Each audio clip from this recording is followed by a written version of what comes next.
So these folk that come up here for training, they followed up in very specific ways. And again, our whole focus is to equip people to be sustainable. And it's very important for us to build into our training material, into our mentoring, that last little statement of to motivate and assist others to achieve the same. Then our target are the rural families in crisis, which obviously is very difficult to define because everybody has their own version of crisis, of need, of welfare. And we've also used the term active poor, and for us that has a lot of weight behind it, because there are so many people that just by nature are simply lazy and are more willing and more committed to waiting for the handouts before they do anything. Programs, just very quickly, we've got the first one, the Sustainable Agriculture Program, which is to improve the livelihoods of small farmers, your small growers, your homestead people who live on the land, who've got access to land for the purposes of growing food, and their families through low-cost food production methods. And that for us is also critical, that we offer a program that isn't high-tech in the sense of related high costs.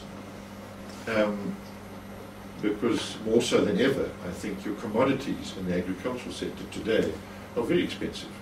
The reason we started the Entrepreneurial Development Program is that there are people, although they're living in rural areas, that either for these other reasons that are given, or they just don't have an inclination to become users of the soil. They would prefer to use their hands and their minds for something completely different. And there are lots of those. So that program tends to gear itself to those who would rather trade or manufacture, although manufacturing is very, sadly, very limited. But who rather trade, buy and sell. But it also then helps with business principles when it comes to agriculture and food production. And our basic education and training, why we still keep that as a separate program is that all the ACAT programs need education and training material. And that's the focus of this particular initiative. And it's more a team within a team, if you like, that then concentrate on updating and drafting new proposals. Not really new proposals, new training manuals, as and when needed. Partnership program. I think you know about this. The history of it is linked to the difficulty we had in responding to people as and when ACAT became better known. We started responding to people who were requesting us to assist them in different parts of South Africa, in different parts of the African continent, and even beyond. Requests that have come through other agencies from, in terms of Haiti and Bangladesh. And eventually, after many years, we established what we called the Partnership Program. And again, its focus is to train and mentor informal and formal partners to help their target groups overcome poverty. And it's worked.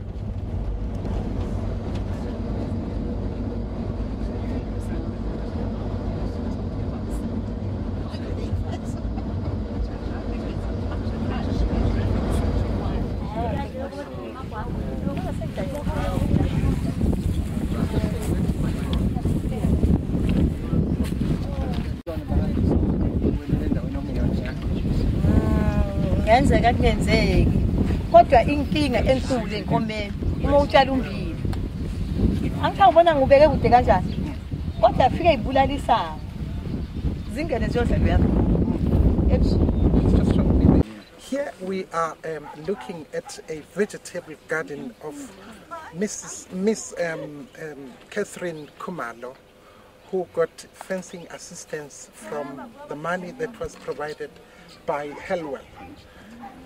The situation before was very bad for this lady, but after she received that assistance, look at her garden now.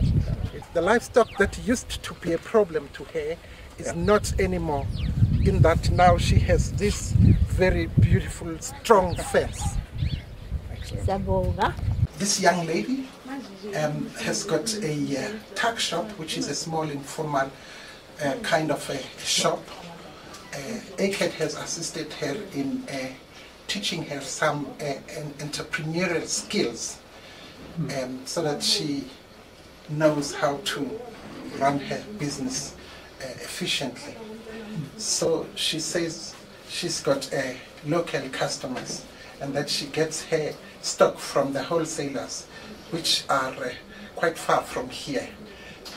Because she hasn't got transport, what she does is to put the stock in a public transport or hire a shuttle. Yes, so you come every time when you come with your book? Yeah. And it works by a number.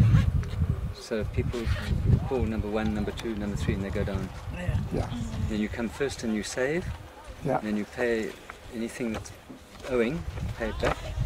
And if you're paying interest only, you pay that. Yeah. And at the end of all the money that's come in, they look at how much have they got left in the box. And then people apply for loans, and then you can see how many of those you can accommodate. Yes. And then you get the loans. Yes, so it's a sort of, each meeting is a full cycle of repayment and new loans. And theoretically, you would try and keep as much of the money in circulation as you can and as little in the box. Yes.